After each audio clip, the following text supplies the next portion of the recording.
Let's go, let's go.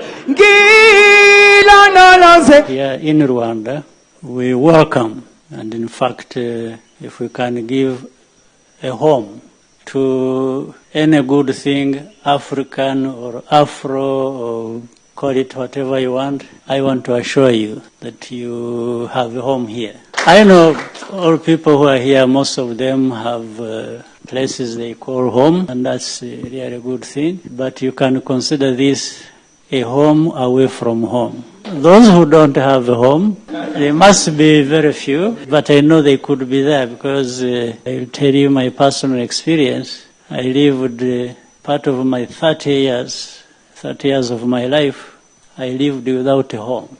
So that taught me the value of having a place you call home. Happy birthday to you.